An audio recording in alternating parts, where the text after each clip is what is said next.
Welcome back on civil service tutorial. So guys, science and technology का यह part 3rd video है, ठीक है। और PT 365 विजन्स 2023 के हम मैगज़ीन पे डिस्कस कर रहे हैं। सो इसके 1 बाय 1 चैप्टर इम्पॉर्टेंट अपलोड हो रहे हैं। अगर आपको डिस्कशंस एग्ज़ाम के रिलेवेंट लगते हैं तो प्लीज़ आप इसको जा कर के चैनल पे प्लेलिस्ट में जाइए। वहाँ पर PT 365 के नाम से प्ले स्टोर बना हुआ है, आप वहाँ से सारे सेगमेंट को देख सकते हैं, ठीक है। और एग्ज़ाम के डिमांड एज ए इम्पोर्टेंस जो प्रीवियस ईयर के ट्रेंड है उसके हिसाब से वीडियो अपलोड हो रहे हैं। सो ये पार्ट 3rd है और जो हमारा चैप्टर है वह है स्वास्थ्य, हेल्थ। तो आप ये नहीं सोचना कि पार्ट 3rd में ये स्वास्थ्य चैप्टर कहाँ से आ गया। देखिए, इससे क्वेश्चंस पूछे गए हैं और पूछे जा रहे हैं। सो उसके हिसाब से सारे जो सेगमेंट हैं अपलोड हो रहे हैं और इम्पॉर्टेंट हाईलाइट बातों पे ही बातें किया जाएगा ताकि समय भी कम लगे। अगर आप रिवीजन करना चाहते हैं तो आप इसका रिवीजन भी कर सकें और समय आपका बहुत कम लगे, ठीक है। और इसका एक्चुअल बेनिफिट तभी आने वाला है जब इसका आप छोटा सा शॉर्ट नोट्स बनाएंगे, क्योंकि पूरी वीडियो से आप रिवीजन नहीं कर पाएंगे, ठीक है। सो आप इसका एक छोटा सा शॉर्ट नोट्स बना के रिवीजन करिए, तभी इसका कुछ बेनिफिट होने वाला है। अदरवाइज़ 10 बुक को 10 बार पढ़ो, कुछ नहीं फ़र्क पड़ने वाला है। एक बुक को 10 बार पढ़ोगे तभी एग्ज़ाम में कंटेंट को लेकर जा पाओगे। चलिए स्टार्ट करते हैं, ठीक है। सो चैप्टर है स्वास्थ्य और हमारा पहला जो टॉपिक है वो पारंपरिक औषधि, ट्रेडिशनल मेडिसिन्स है, ठीक है।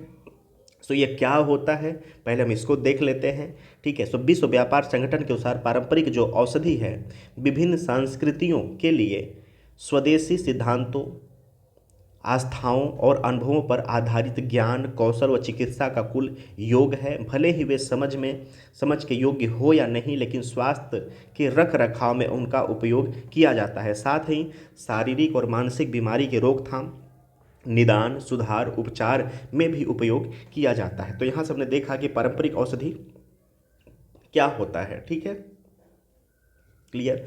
आयुष मंत्रालय तथा भारतीय खाद्य संरक्षा और मानक प्राधिकरण यानी FSSAI ने आयुर्वेद आहार उत्पादों के लिए विनियम तैयार किया है। सो ये वर्ड याद रखना, आयुर्वेद आहार, ये एग्जाम में आ सकता है कि आयुर्वेद आहार किस रेगुलेशंस के द्वारा रेगुलेट किया जा रहा है, या आयुर्वेद आहार के अंदर क्या आता है क्या नहीं आता है। तो वहाँ से आपको कन्फ्यूज़न बिल्कुल नहीं होना है, क्योंकि यहाँ पे चीज़ें मेंशंस है, उसको प्लीज़ आप माइंड करना, ठीक है। सो आयुर्वेद आहार विनिमय निम्नलिखित उद्देश्यों से तैयार किए जा गए हैं। नंबर 1, गुणवत्ता वाले आयुर्वेद खाद्य उत्पादों का निर्माण सुनिश्चित करना। मेक इन इंडिया उत्पाद के लिए अंतर्राष्ट्रीय बाजार का विस्तार करने में मदद करना। आयुष प्रणाली के संरक्षक के रूप में भारत की वैश्विक स्थिति को मजबूत करना, ठीक है। अब विनियमों के मुख्य विशेषताओं की बात करें तो जो आयुर्वेद आहार उत्पादों के निर्माण तथा विपणन में अब सख्त खाद्य सुरक्षा और मानक आयुर्वेद आहार विनिमय 2022 के नियमों का पालन करना होगा। मैं रिपीट कर दे रहा हूँ कि आयुर्वेद आहार उत्पादों के निर्माण और विपणन, ठीक है, में अब तक खाद्य सुरक्षा और मानक आयुर्वेद आहार विनियमन 2022 के नियमों का पालन करना होगा। सो हमारे लिए इंपॉर्टेंट हो जा रहा है एग्जाम के लिए। आयुर्वेद आहार के लिए पूर्व अनुमोदन की आवश्यकता होगी। यह अनुमोदन खाद्य सुरक्षा और मानक गैर विशिष्ट खाद्य और खाद्य सामग्री के लिए अनुमोदन विनिमय 2017 के अनुसार होगा। सो हमारे लिए एग्जाम के लिए इंपॉर्टेंट ये भी लाइन हो जा रहा है, ठीक है। सो आयुर्वेद आहार श्रेणी के लिए एक विशेष लोगो बनाया गया है। यह आयुर्वेद खाद्य उत्पादों की आसानी से पहचान करेगा और गुणवत्ता को मजबूत करेगा, ठीक है। आयुर्वेद आहार में निम्नलिखित शामिल नहीं होंगे। सो एग्जाम में यहाँ से भी क्वेश्चंस बन सकता है, तो आप इसको याद रखेंगे। क्या? आयुर्वेदिक दवाएं या प्रोप्राइटरी आयुर्वेदिक दवाएं शामिल नहीं होंगे।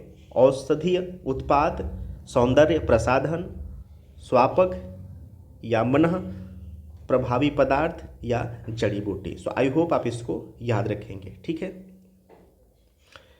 कैबिनेट ने पारंपरिक ज्ञान digital library, traditional knowledge digital library यानी TKDL तक पहुंच बढ़ाने को मंजूरी दी। पारंपरिक ज्ञान डिजिटल लाइब्रेरी क्या है? अब तक खोजे और परीक्षण के उद्देश्यों के लिए इस लाइब्रेरी के संपूर्ण डेटाबेस तक दुनिया भर में केवल 14 पेटेंट कार्यालयों को ही पहुंच प्राप्त थी। सो टी के डी एल क्या है, यानी ट्रेडिशनल नॉलेज डिजिटल लाइब्रेरी क्या है। वर्ष 2001 में स्थापित टी के डी एल भारतीय पारंपरिक ज्ञान का डेटाबेस है।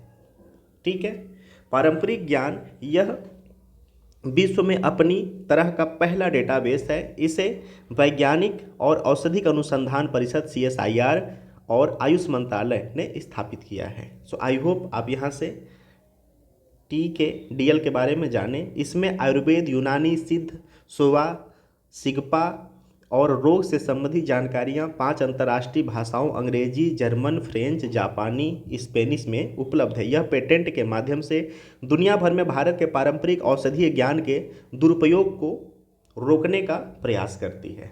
ठीक है, सो क्वेश्चंस यहाँ से भी आ सकता है, क्योंकि जो टी के डी एल है, ठीक है, अंतर्राष्ट्रीय पटल के लिए यह कार्यान्वित है। तो आई होप आप इसके इम्पोर्टेंस को समझेंगे। ठीक है, नेक्स्ट हमारा जो टॉपिक है वह है क्षय रोग या टीबी।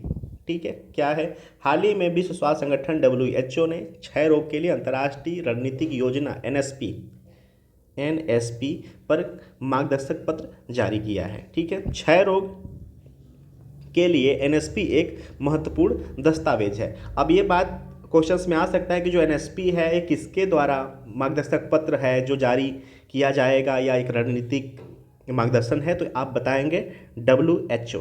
ठीक है, क्षय रोग के बारे में जान लेते हैं। सो यह माइकोबैक्टीरियम ट्यूबरक्लोसिस नामक बैक्टीरिया के कारण होने वाला एक संचारी रोग है। ठीक है, ये संचारी रोग है। सो आई होप आप इसको समझेंगे। ठीक है, अगर इसको बारे में और अगर हम बात करना चाहें तो ये कह सकते हैं, अगर ऑप्शंस में आता है तो यह बैक्टीरियल डिजीज़ है। ठीक है, ये बैक्टीरियल डिजीज़ है, तो आप इसको भी याद रखना। ठीक है, टीबी के प्रकार, pulmonary TB, extra pulmonary TB. ठीक है, सो यह फेफड़ों को प्रभावित करता है। कौन? Pulmonary TB. दूसरा क्या है, एक्स्ट्रा जो पल्मोनरी टीबी है, यह फेफड़ों के साथ अन्य अंगों को भी प्रभावित करता है। ठीक है, टीबी रोकने के लिए जन्म के समय बच्चों को BCG यानी बैसिल कैलमेट गुएरिन वैक्सीन लगाई जाती है। ये BCG का फुल फॉर्म हो गया। तो BCG का फुल फॉर्म अगर आएगा तो मे बी स्टेट PCS में आ सकता है। ठीक है, अदरवाइज आप याद रखना कि टीबी को रोकने के लिए बच्चों को वैक्सीनेशंस के अंतर्गत जो इंद्रधनुष योजना है सरकार की, उसके अंदर BCG वैक्सीन लगाई जाती है। BCG किसके लिए है? टीबी के लिए है। ठीक है, चलिए आगे चलते हैं। क्षय रोग के उन्मूलन हेतु उठाए गए कदम। भारत का प्रयास क्या है? सो राष्ट्रीय रणनीतिक योजना NSP 2017 से 25, इसके तहत भारत ने वर्ष 2025 तक टीबी को समाप्त करने का लक्ष्य निर्धारित किया है। सो हमारे लिए बहुत इंपॉर्टेंट हो जाता है, टारगेट टाइमिंग याद रखना 2025। ठीक है, इस प्रकार भारत द्वारा यह लक्ष्य टीबी उन्मूलन के लिए सतत विकास लक्ष्य SDG 2030 द्वारा निर्धारित समय सीमा से 5 वर्ष पहले प्राप्त किया जाना है। ठीक है, राष्ट्रीय क्षय रोग उन्मूलन कार्यक्रम वर्ष 2025 तक देश में टीबी को समाप्त करने की दिशा में तेजी लाने के लिए NTEP यानी राष्ट्रीय क्षय रोग उन्मूलन कार्यक्रम के तहत पूरे देश को कवर करने हेतु प्रयोगशालाओं के नेटवर्क और नैदानिक सुविधाओं दोनों का विस्तार किया गया है। ठीक है, जो NTEP है यानी राष्ट्रीय क्षय रोग उन्मूलन कार्यक्रम है को पहले संशोधित राष्ट्रीय क्षय रोग नियंत्रण कार्यक्रम यानी RNTCP नाम से जाना जाता था। ठीक है, अब इसका जो नवीकृत नाम है वह NTEP। ठीक है, NTEP क्लियर। एक निश्चय रिपोर्ट है, क्या है? यह राष्ट्रीय क्षय रोग सूचना प्रणाली हेतु विकसित एक पोर्टल है। यह पोर्टल पूरे देश में क्षय रोग के मरीजों से जुड़ी सूचनाओं के प्रबंधन और कार्यक्रम संबंधी गतिविधियों के निरीक्षण की दिशा में एक वन स्टॉप सॉल्यूशंस के रूप में कार्य करता है। तो निश्चय रोग आप याद रखोगे कि निश्चय पोर्टल क्लियर, आप इसको प्लीज़ नोट कर लेना। यह एडवांस विश्लेषण के लिए क्षय रोग संबंधी सूचनाओं का एक राष्ट्रीय डेटा संग्रह प्रदान करता है। ठीक है, भारत के प्रधानमंत्री द्वारा टीबी की फ्री इंडिया अभियान की शुरुआत की गई है। इसका उद्देश्य 2025 तक भारत में क्षय रोग का उन्मूलन करना। ठीक है, फ्री इंडिया अभियान। ठीक है, फ्री इंडिया अभियान, ये आप याद रखेंगे। टारगेट क्या है? 2025 तक टीबी मुक्त भारत को करना। पुणे स्थित माइलैब द्वारा पैथोडिटेक्ट किट, यह भारत की पहली स्वदेशी टीबी डिटेक्शन किट है। यह किट एक सिंगल टेस्ट द्वारा टीबी और एमडीआर टीबी का पता लगाता है। ठीक है, सो आप इसका भी याद रखेंगे। ठीक है, मास्को घोषणा पत्र 2017, यह वैश्विक प्रतिबद्धता है। इसका उद्देश्य वर्ष 2030 तक टीबी के उन्मूलन के लिए टीबी के प्रति वैश्विक अनुक्रिया में बहुक्षेत्रक कार्रवाई और जवाबदेही को बढ़ाना। ठीक है, सो मास्को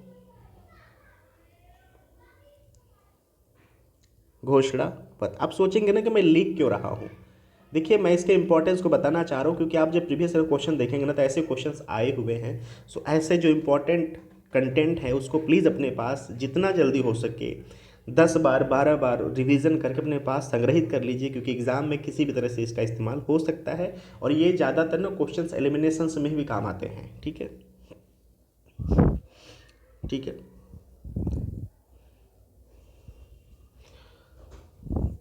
आगे देखते हैं WHO की क्षय रोग उन्मूलन नीति। ठीक है, अगर बात करें तो यह क्षय रोग के उन्मूलन की दिशा में देशों को एक ब्लूप्रिंट प्रदान करता है। इसके तहत वर्ष 2030 तक क्षय रोग संबंधी मामलों में 80% की कमी, मौतों में 90% तक की कमी लाई जाएगी और टीबी से प्रभावित परिवारों के लिए कैटास्ट्रोफिक देखभाल लागत को शून्य किया जाएगा। यह टीबी संबंधी देखभाल की कुल लागत परिवार की वार्षिक आय के 20% से अधिक है, तो इसे कैटास्ट्रोफिक लागत कहा जाता है। तो अगर ये आ जाता है कि कैटास्ट्रोफिक लागत क्या है, तो आप बताएंगे कि जो टीबी से पीड़ित जो मरीज होते हैं, ठीक है, जब उनके परिवार की वार्षिक आय के 20% से अधिक है, ठीक है, इसके देखभाल की लागत, उसको हम कैटास्ट्रोफिक लागत कहते हैं। सो इम्पॉर्टेंट है, आप इसको रिकॉल करना। ठीक है, चलिए आगे चलते हैं। नेक्स्ट हमारा टॉपिक है प्रति सूक्ष्मजीवी रोगाणुरोधी प्रतिरोध। ठीक है, सो क्या है,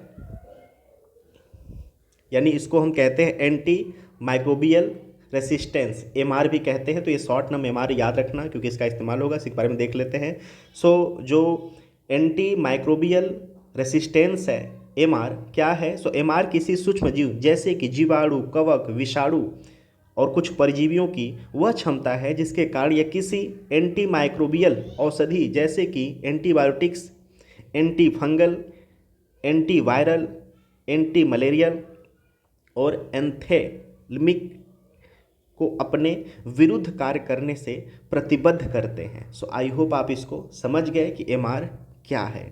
ठीक है, अगर एमआर के प्रभाव की बात करें तो सामान्य संक्रमणों के उपचार में असमर्थता, चिकित्सकीय प्रक्रियाओं से जुड़े जोखिम में वृद्धि, अंग प्रत्यारोपण, कैंसर के लिए कीमोथेरेपी, मधुमेह प्रबंधन और प्रमुख शल्य चिकित्साएं, उदाहरण के लिए सिजेरियन सेक्शंस या कूल्हा प्रत्यारोपण जैसी चिकित्सा प्रक्रिया अत्यधिक जोखिमपूर्ण हो जाती है। पशु स्वास्थ्य पर प्रतिकूल प्रभाव पड़ता है। संधारणीय विकास लक्ष्य यानी एसडीजी प्रतिकूल रूप से प्रभावित हो सकता है। ठीक है, सो एमआर से निपटने के लिए पहले हैं क्या है वैश्विक स्तर पे 2015 में विश्व स्वास्थ्य सभा के दौरान एमआर पर वैश्विक कार्य योजना, विश्व स्वास्थ्य संगठन वन हेल्थ दृष्टिकोण को ध्यान में रखते हुए एमआर से निपटने के लिए खाद्य और विश्व संगठन FAO तथा world organisations for animal health के साथ मिलकर काम कर रहा है। ठीक है, global antibiotic research and development partnership WHO और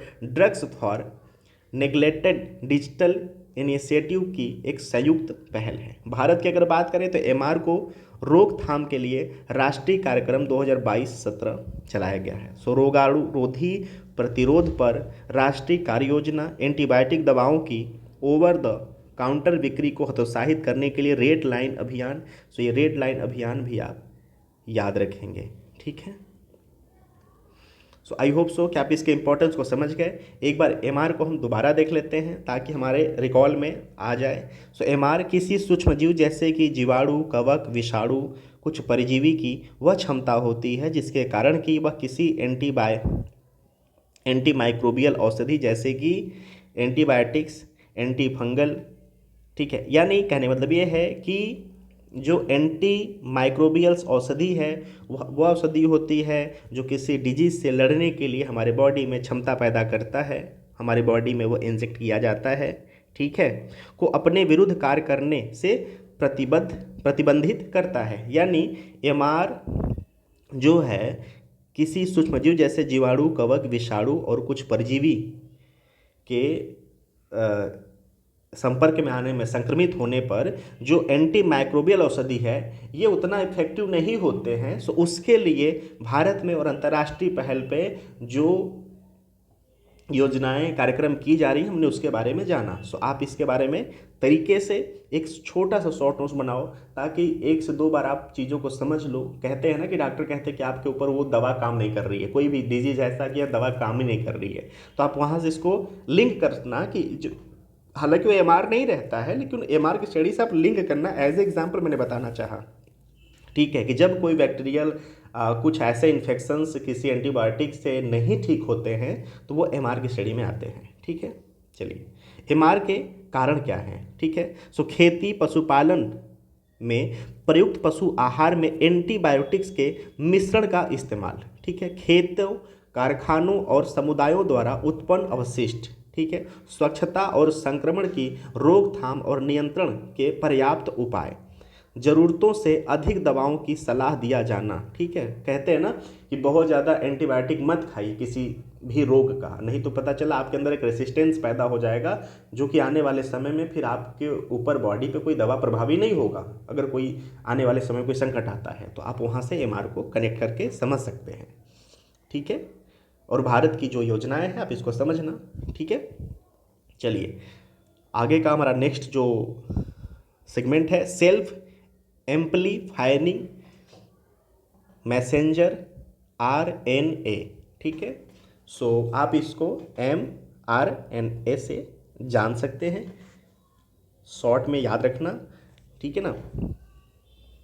सो mRNA वैक्सीन क्या होता है? सो पारंपरिक वैक्सीन शरीर के वायरल या बैक्टीरिया को कमजोर रूप को इंजेक्ट करती है, वहीं आरएनए वैक्सीन प्रतिरक्षा प्रणाली को सक्रिय करने के लिए वायरल के जीन के हिस्से का उपयोग करती है। मैं रिपीट कर दूं, पारंपरिक जो वैक्सीन होती है वो शरीर में वायरल या बैक्टीरिया के कमजोर रूप को इंजेक्ट करती है, वहीं जो आरएनए होती है, आरएनए वैक्सीन प्रतिरक्षा प्रणाली को सक्रिय करने के लिए वायरल के जीन के हिस्से का उपयोग करती है। एक पारंपरिक mRNA वैक्सीन उस mRNA का उपयोग करती है जो कोरोना वायरस के स्पाइक प्रोटीन एनकोड करता है।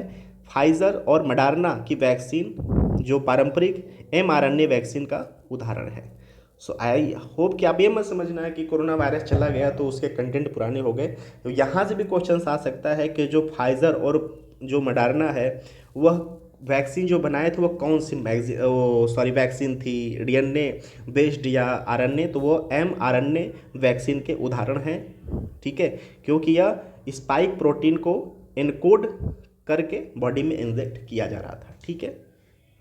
सो आरएनए वैक्सीन के बारे में देख लेते हैं। यह सुरक्षित और गैर संक्रामक है क्योंकि यह न तो रोगजनक कणों से बनी है और न ही निष्क्रिय रोगजनों से, ठीक है। एक मजबूत प्रतिरक्षा उत्पन्न कर सकती है। इस वैक्सीन का तीव्र उत्पादन संभव है, ठीक है। सो आई होप कि हमने आरएनए वैक्सीन के बारे में देखा और समझा। जो mRNA वैक्सीन कोशिकाओं को स्पाइक प्रोटीन की प्रतियां निर्मित करने में मदद करती हैं, इससे वास्तविक संक्रमण होने पर मानव शरीर के भीतर प्रतिरक्षा प्रणाली सक्रिय हो जाती है। ठीक है। डीएनए और आरएनए वैक्सीन के अंतर क्या होते हैं, क्या होते हैं? सो डीएनए टीके के मामले में प्रतिजन यानी एंटीजन्स कुल लेखन करने वाले डीएनए के अंश को सर्वप्रथम जीवाणुओं के प्लाज्मिड में अंतर्वेशित कराया जाता है। प्रतिजन वाले जो डीएनए प्लाज्मिड को आमतौर पर मांसपेशियों में इंजेक्ट किया जाता है, तत्पश्चात कोशिकाओं में प्रेषित किया जाता है। जो प्लाज्मिड डीएनए का एक गोलाकार टुकड़ा होता है, इसका उपयोग बैक्टीरिया द्वारा जीन को स्टोर और साझा करने के लिए किया जाता है, जो कि इसके अस्तित्व के लिए लाभकारी हो सकता है। हालांकि जो आरएनए वैक्सीन है के तहत मनुष्यों की प्रतिरक्षा प्रतिक्रिया उत्पन्न करने के लिए मैसेंजर आरएनए यानी mRNA नामक प्राकृतिक रसायन की प्रतिकृति का उपयोग किया जाता है। mRNA कोशिकाओं को प्रतिरक्षा प्रतिक्रिया को सक्रिय करने वाले प्रोटीन बनाने के लिए निर्देशित करता है। जो आरएनए वैक्सीन की तुलना में डीएनए वैक्सीन अधिक स्थिर होती है। सो आप इसको याद रखेंगे। ठीक है। आरएनए वैक्सीन के विपरीत डीएनए वैक्सीन में व्यक्ति के सेल जीनोम में एकीकृत होने की क्षमता होती है। ठीक है। ये दो बहुत इंपॉर्टेंट टैगलाइन थे, तो आप इसको याद में रिपीट कर दो कि जो आरएनए वैक्सीन की तुलना में जो डीएनए वैक्सीन है अधिक स्थिर होती है। ठीक है। और आरएनए वैक्सीन के विपरीत डीएनए वैक्सीन में व्यक्ति के सेल जीनोम में एकीकृत होने की क्षमता होती है। ठीक है। नेक्स्ट हमारा जो टॉपिक है वन हेल्थ। हाल ही में 4 बहुपक्षीय एजेंसियों ने वन हेल्थ संयुक्त कार्य योजना OHJPA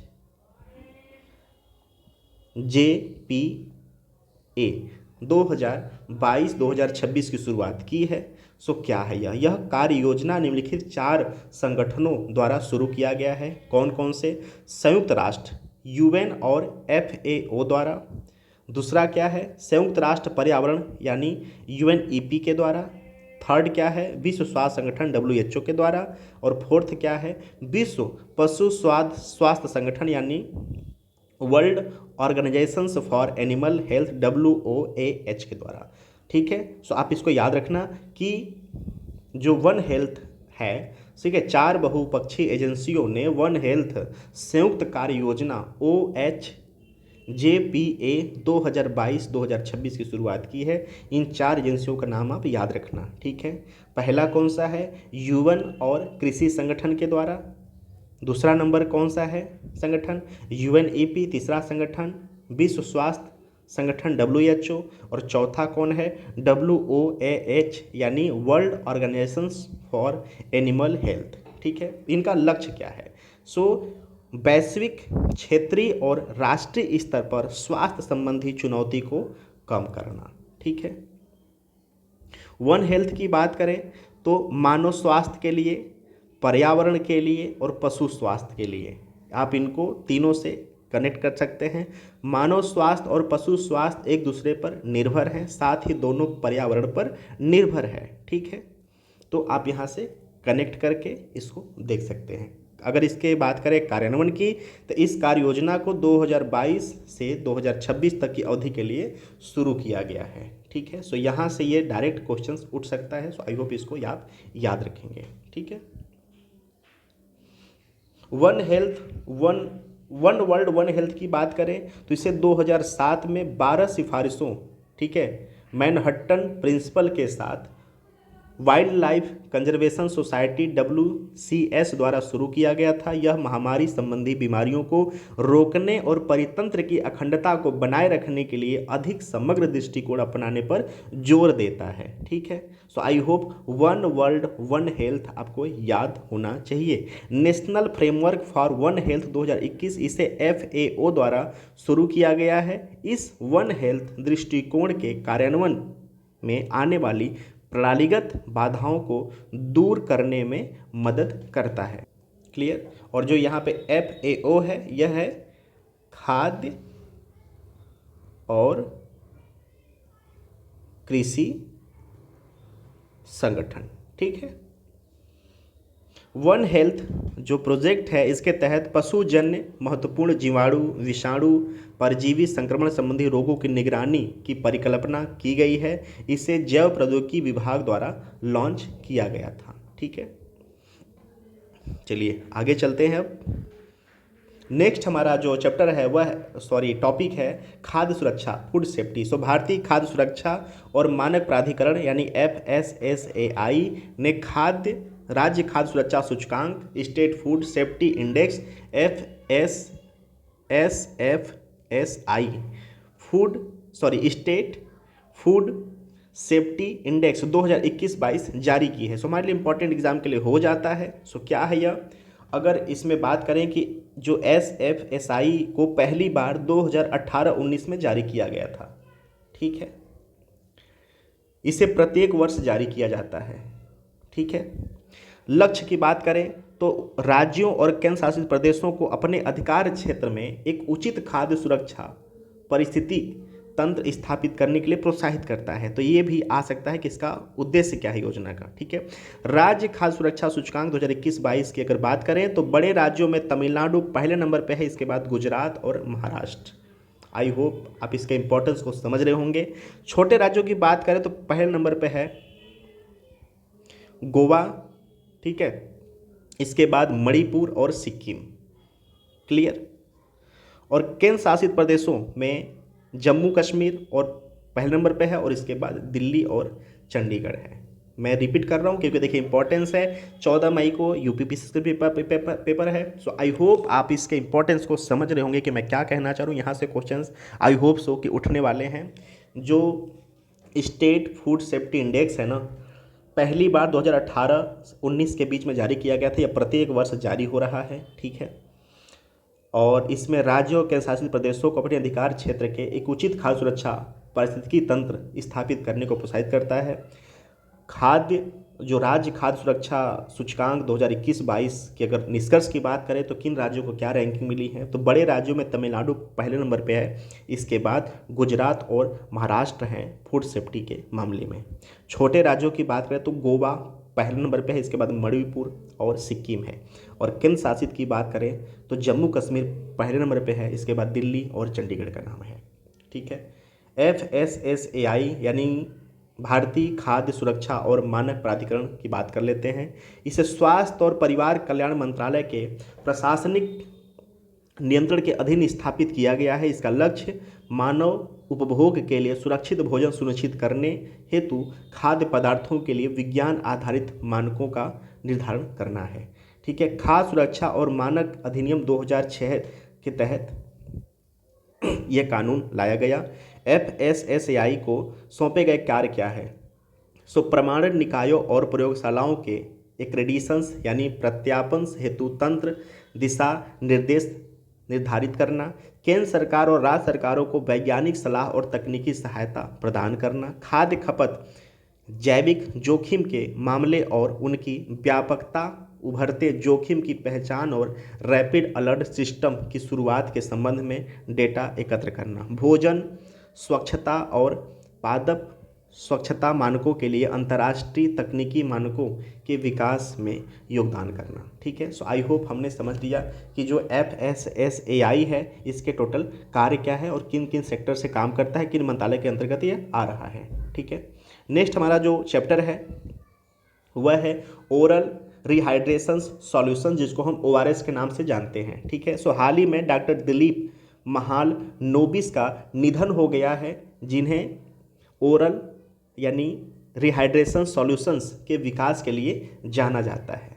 ठीक है, इन्होंने ही अतिसार यानी डिहाइड्रल के उचित व्यवहारिक और आपातकालीन इलाज के लिए इसका इस्तेमाल आरंभ किया था। इस सॉल्यूशंस को आमतौर पर ORS के नाम से जाना जाता है। सो आज आप इसको समझिए कि ओरल रिहाइड्रेशन सॉल्यूशंस के नाम से इसको जानते हैं। डॉक्टर दिलीप महालोबिस ने 1971 में बांग्लादेश मुक्ति संग्राम के दौरान शरणार्थी शिविरों में काम करते हुए ORS की सहायता से कई लोगों की जान बचाई थी। वर्ष 2002 में डॉक्टर दिलीप महालोबिस के साथ नथालियन पियर्स को कोलंबिया विश्वविद्यालय द्वारा पोलिन पुरस्कार से सम्मानित किया गया था। देखिए इनकी अब ये दुनिया में नहीं रहे, तो ये ना अवार्ड का भी नाम आप याद रखना कि पोलिन पुरस्कार। पोलिन मैं रिपीट कर रहा हूँ, वर्ष 2002 में डॉक्टर दिलीप महालोबिस के साथ नथालियन एफ पियर्स को कोलंबिया विश्वविद्यालय द्वारा पोलिन पुरस्कार से सम्मानित किया गया था। पोलिन पुरस्कार को बाल चिकित्सा के क्षेत्र में नोबेल पुरस्कार के समान माना जाता है, इसलिए यह इंपॉर्टेंट हो जाता है एग्जाम के लिए। ओआरएस के बारे में जान लेते हैं। जो ओआरएस है, इलेक्ट्रोलाइट्स, लवण और कार्बोहाइड्रेट चीनी के रूप में मिश्रण होता है। यह मिश्रण जल में घुलनशील होता है। इसका उपयोग गैस्ट्रोएंटेराइटिस, अतिसार या उल्टी के कारण होने वाले डिहाइड्रेशंस के दौरान शरीर से निकलने वाले लवण जल की भरपाई के लिए किया जाता है। इसका इस्तेमाल, इसके इलेक्ट्रोलाइट्स के रूप में पोटेशियम और सोडियम होते हैं। ये घटक गठरा मार्ग यानी गैस्ट्रोइंटेस्टाइनल ट्रैक में जो द्रव के अवशोषण को अधिकतम कर देते हैं। तो आई होप आप इसको समझ गए कि ओआरएस का जनक कौन है और इनका क्या संबंध था और इनको कौन सा नोबेल अवार्ड मिला है। हालांकि नोबेल अवार्ड वो नहीं है, उसके नोबेल अवार्ड के समान माना जाता है, ठीक है, क्योंकि ये जो अवार्ड है ना पोलिन पुरस्कार, ये जो बाल चिकित्सा के क्षेत्र में जब कोई इनोवेशंस या कोई ऐसी बातें मेडिसिन आते हैं तो ऐसे लोगों को दिया जाता है पोलिन पुरस्कार, और इस पुरस्कार को कहा गया कि नोबेल पुरस्कार के समान माना जाता है, ठीक है। नेक्स्ट हमारा जो टॉपिक है वो डिजीज़ हैं कुछ, इसको देख लेते हैं। जैसे वायरल रोग, ठीक है, मंकी पॉक्स, ठीक है। सो जो मंकी पॉक्स है, WHO ने हाल ही में मंकी पॉक्स रोग के लिए नए नाम एम पॉक्स का सिफारिश की है, क्योंकि वर्तमान नाम को नस्लवादी या कलंकित माना जाता है। मंकी पॉक्स एक पशुजन्य जूनोटिक रोग है। ये जूनोटिक वर्ड याद रखना है, जूनोटिक रोग है। यह आर्थोपॉक्स वायरल जीनस से संबंधित वायरल के कारण होता है।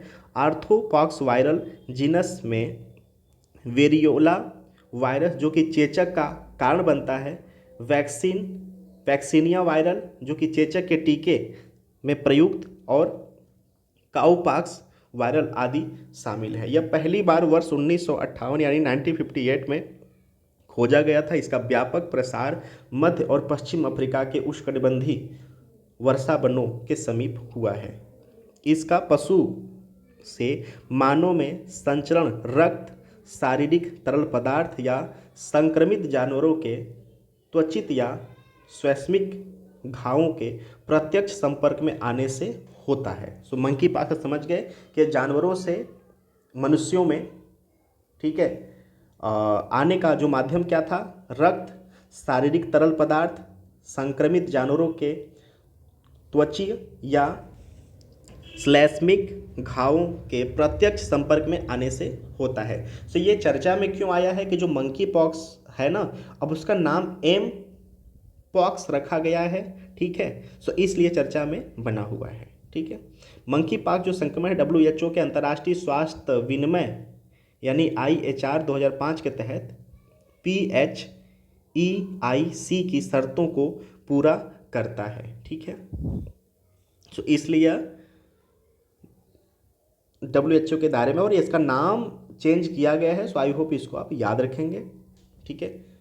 ह्यूमन पैपिलोमा वायरल क्या है? सो यह देश की पहली quadrivalent human papilloma viral vaccines QHPV Cervavac को बाजार में बेचने के लिए मंजूरी प्रदान की गई है। विकासकर्ता की बात करते हैं, इसे सीरम इंस्टीट्यूट ऑफ इंडिया ने विकसित किया है।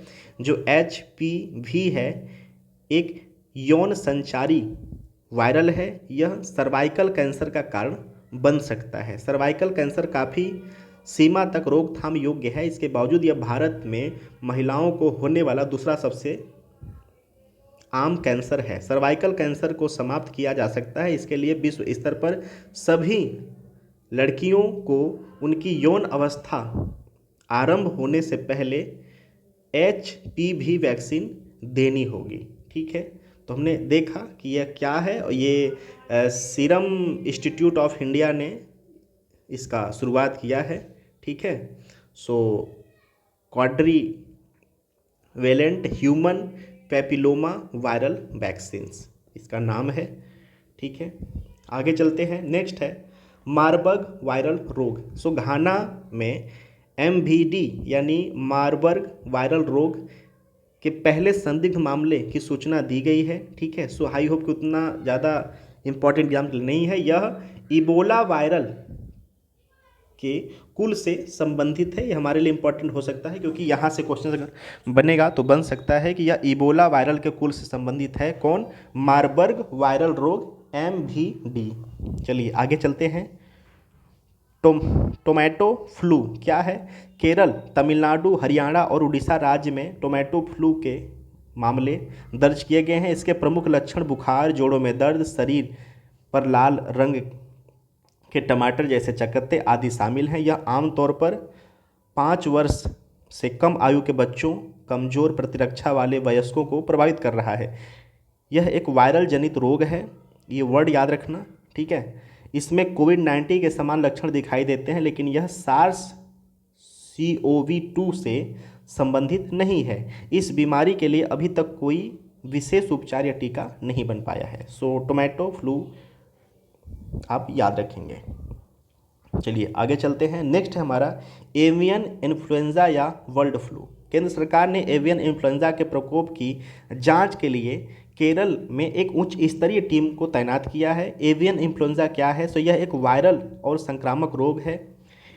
यह एक पक्षी से दूसरे पक्षियों और जानवरों में फैल सकता है। यह रोग इन्फ्लुएंजा टाइप A वायरल के कारण होता है। इसमें आमतौर पर मुर्गी और टर्की जैसे कुक्कुट पक्षी प्रभावित होते हैं, ठीक है। मूल होस्ट के आधार पर इन्फ्लुएंजा A वायरस को एवियन इन्फ्लुएंजा H5N1, H9N2 आदि, स्वाइन इन्फ्लुएंजा N1H1 और H3N2 इत्यादि के रूप में वर्गीकृत किया जा सकता है, ठीक है। यह संक्रमित जानवरों या दूषित वातावरण के सीधे संपर्क के माध्यम से मनुष्यों को प्रभावित कर सकते हैं। तो मनुष्यों को भी प्रभावित कर सकता है कौन? एवियन इन्फ्लुएंजा, ठीक है। क्लियर? कुछ अदर्स डिजीज़ हैं, क्या है? सो अफ्रीका का पहला मलेरिया टीका, ठीक है, चर्चा में है। सो मलेरिया मीडियम परजीवी के कारण होने वाली बीमारी है, ये आप ये वर्ड याद रखना, ठीक है। प्लाज्मोडियम परजीवी के कारण होने वाला बीमारी है। यह संक्रमित मादा एनाफिजी मच्छरों के काटने से लोगों में फैलता है। 5 परजीवी प्रजातियों के कारण मनुष्यों में मलेरिया फैलता है। इनमें से 2 प्रजाति P. फाल्सीपेरम, ठीक है, और P. विवैक्स ये उप सहारा अफ्रीका के बाहर प्रचलित है, सबसे बड़ा खतरा है। काला आजार क्या है? सो ब्लैक फीवर या विसरल लिशमैनियासिस के रूप में जाना जाता है। तो ये थोड़ा टिपिकल वर्ड है, आप याद रखना कि ब्लैक फीवर या विसरल लिशमैनियासिस के रूप में जाना जाता है। यह एक प्रोटोजोआ परजीवी जनित रोग है, ये वर्ड याद रखना, एक क्वेश्चन में डायरेक्ट आ सकता है, जो कि सैंड फ्लाई के काटने से फैलता है। सैंड फ्लाई के काटने से फैलता है। ये सैंड फ्लाई लिशमैनिया डोनोवानी नामक परजीवी से संक्रमित होती है। यह रोग कुपोषण, आवाज़ की खराब स्थितियां, कमज़ोर प्रतिरक्षा प्रणाली आदि से जुड़ा हुआ है। यह उपचार योग्य और रोकथाम योग्य रोग है। यह मलेरिया के बाद दुनिया का दूसरा सबसे घातक परजीवी रोग है। भारत में इस रोग का प्रकोप बिहार, झारखंड, उत्तर प्रदेश, पश्चिम बंगाल में स्थानिक है। इस रोग को नियंत्रित करने के लिए राष्ट्रीय काला आजार उन्मूलन कार्यक्रम शुरू किया गया है, ये वर्ड भी आप याद रखेंगे। भारत काला आजार उन्मूलन के लक्ष्य हेतु निर्धारित 2015 की समय सीमा से चूक गया है। सो हमारे लिए भी इम्पॉर्टेंट है कि हम टारगेट को अचीव नहीं कर पाए हैं, ठीक है। ट्रकोमा क्या है? सो मलावी ट्रकोमा का उन्मूलन करने वाला पहला दक्षिणी अफ्रीकी देश बन गया है। भारत ने वर्ष 2017 में ट्रकोमा उन्मूलन कर दिया है। विश्व स्वास्थ्य संगठन WHO के अनुसार सक्रिय ट्रकोमा को उस स्थिति में समाप्त मान लिया जाता है जब 10 वर्ष से कम आयु के बच्चों में इसकी सक्रिय संक्रमण का प्रसार 5% से कम होता है। ये टैगलाइन आप याद रखना, ये क्वेश्चंस बन सकता है।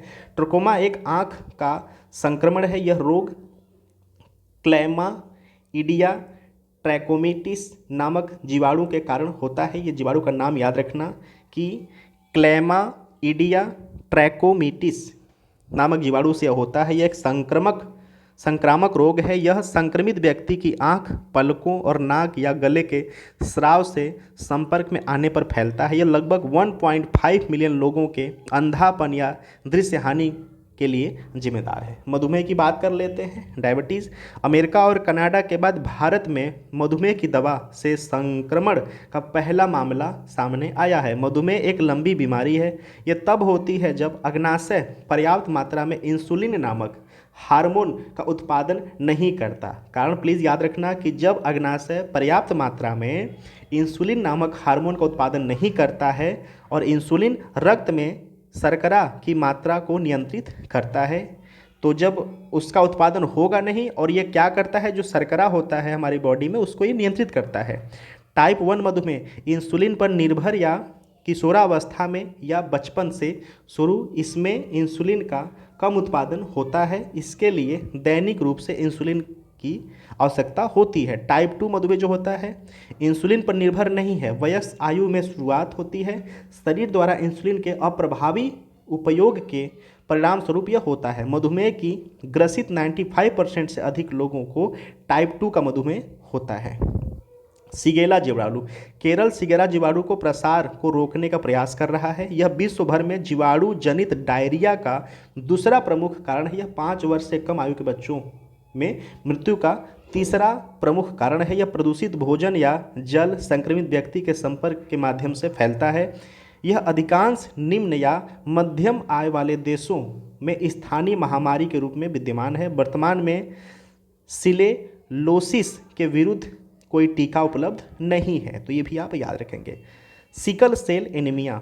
भारतीय विज्ञान संस्थान बेंगलुरु ने शोधकर्ताओं ने सिकल सेल एनीमिया का पता लगाने के लिए एक कम लागत वाली विधि तैयार की है। सिकल सेल एनीमिया क्या है? सो यह रोग एक आनुवंशिक परिवर्तन के कारण होता है। इसके कारण लाल रक्त कोशिकाओं में हीमोग्लोबिन आपस में आबद्ध हो जाते हैं। यह आरबीसी के आकार को प्रभावित करता है। आरबीसी आमतौर पर गोल और लचीली होती है, इसलिए वे रक्त वाहिकाओं के माध्यम से आसानी से गतिशील होती है।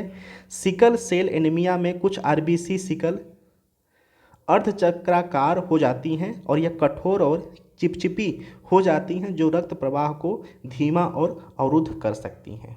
ठीक है, कुछ इम्पैक्ट न्यूज़ हैं इम्पॉर्टेंट। क्या है? Pen plus strategy. So Africa ने टाइप 1 मधुमेह, ठीक है, T1D, रूमेटिक आमवाती हृदय रोग HRD और सिकल सेल रोग जैसे गंभीर गैर संचारी रोगों NCD के निदान के लिए पेन प्लस स्ट्रेटजी नामक रणनीति अपनाई है। विश्व स्वास्थ्य संगठन WHO ने वर्ष 2010 में पैकेज ऑफ एसेंशियल इंटरवेंशंस को अपनाया था। पेन प्राथमिक देखभाल स्तर पर सेवाओं के विकेंद्रीकरण का समर्थन करने पर केंद्रित है। पेन प्लस प्राथमिक स्तर के अस्पतालों में एक एकीकृत बाह्य रोगी सेवा के माध्यम से गंभीर NCD को संबोधित करने के दृष्टिकोण को संदर्भित करता है। सो आप बस पेन प्लस याद रखना, इसका एक मोटा एक नॉलेज अपने पास रखना, बस और कुछ नहीं। ठीक है, इनकोवैक क्या है? सो कोविड-19 के लिए दुनिया की पहली नेजल वैक्सीन इनकोवैक को भारत में आपातकालीन उपयोग के लिए स्वीकृति प्रदान की गई है। इसे भारत बायोटेक ने विकसित किया है। So everybody, I hope so कि आप इस सेगमेंट को लाइक करेंगे और एग्ज़ाम के लिए इसको मैक्सिमम टाइम पढ़ेंगे। देखिए, ये उपयोगी तभी हो पाएगा जब इसका आप इस्तेमाल नोट्स बनाकर करेंगे ताकि आप रिवीजन कर सको। सो ठीक है, ये विजन 365 का जो 1 ईयर का कंपाइलेशन इनिशिएटिव ये बहुत ही लाभकारी होता है UPSC aspirant, civil service aspirant के लिए। सो आई होप आप इसके इंपॉर्टेंस समझ पाएंगे। So thank you so much. जो नेक्स्ट पार्ट है वो आज इवनिंग में या कल मॉर्निंग में अपलोड होगा। सो आई होप इसको enjoy. Thank you so much for